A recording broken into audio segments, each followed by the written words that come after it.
Let's start by addressing why it's important to establish trust before trying to relate to and change behavior. So why exactly do we value trust so highly when working with behavior issues?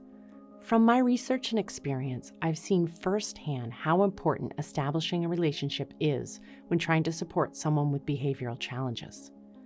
Building trust is vital in being able to effectively support someone, primarily because the learning only happens once the individual can let their guard down and accept that they do not have all the answers. This will only happen when the individual trusts they are in a safe place and that the person they are with is experienced and on their side. One word in particular comes to mind when building this relationship, and that word is authority. Imagine you're out in public and feeling sick with some general symptoms, cough, headache, it doesn't matter, and someone random tells you that they know what you have and what to do to get better. How skeptical are you? Probably quite a bit. What if that person is wearing a doctor's white jacket? Suddenly, that level of trust looks different. That trust comes naturally from their authority. This is why those two terms are so often put together: trusted authority. Think about the last time someone out of your network offered you unsolicited advice. Did their feedback come across as helpful, or was your guard up when you received their feedback? Growth and learning can only be applied when the individual feels they are safe and their best interests are being put first. When trust is established, that feedback comes across as a caring gesture rather than an unwelcome critique. In the classroom, trust and authority needs to be established quickly in order for learning to occur. When a teacher or a leader has the authority, but perhaps has not earned the trust yet, you will see resistance from the learner. We need to get to a place where you know how to recognize and change the learner's perception of you, so you too can be seen as a trusted authority. Let's talk about how you can establish trust quickly, something you may need to do in order to be ready to intervene in those crisis moments. There's no step-by-step guide for building a relationship, as you can imagine, but I've put together my top 5 tips to look for when you're trying to build trust with your learners. Tip number 1, be warm. This is more than just appearing interested. This is making eye contact that is acceptable, which includes looking away periodically so it doesn't appear like you are staring.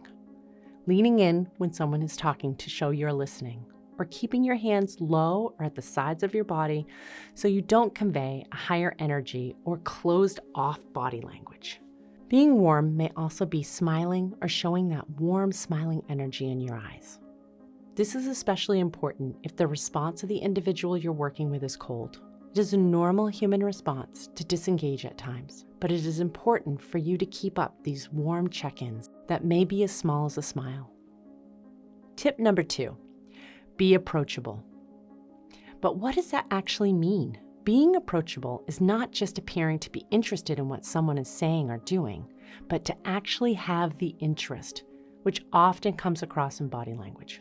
This also has to do with physical appearance and where you situate yourself. If you're talking to someone that is physically below you, then they're going to be less likely to share because the dynamic is heavily influenced by the physical space.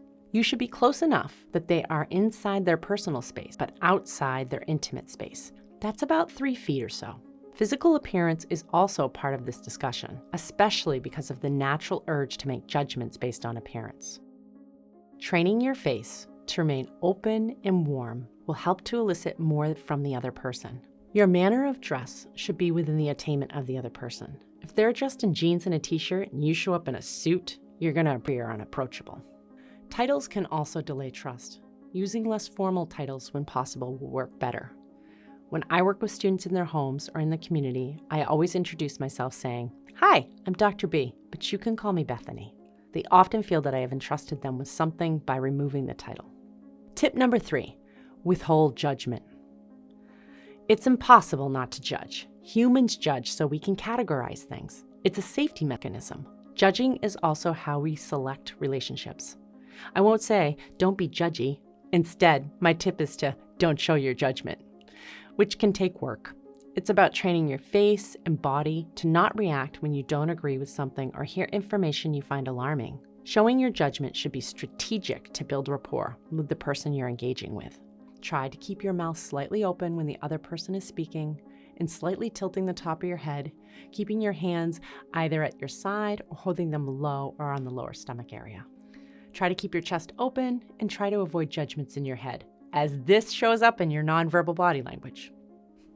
Tip number 4, be kind. I realize this seems like common sense, but it is more than just being nice.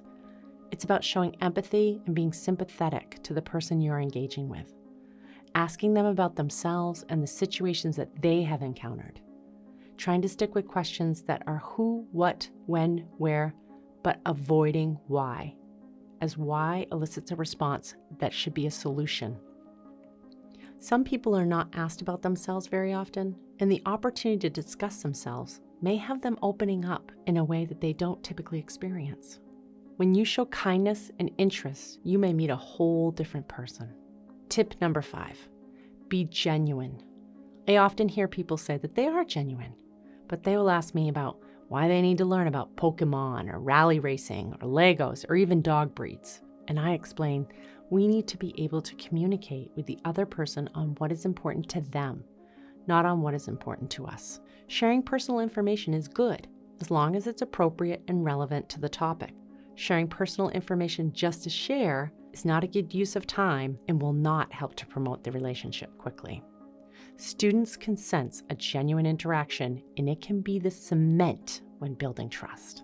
In other words, do what you would do for someone whose well-being you genuinely care about, being warm, approachable, kind, genuine, and judgment-free.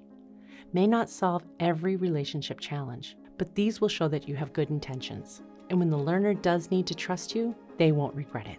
Most importantly, remember that this takes time, so don't force a relationship to progress. Just always try to be consistent and authentic. If you have any questions about the material covered in this lesson, please feel free to leave a comment in the chat below or reach out to us directly at support@coremethods.com. See you in the next lesson.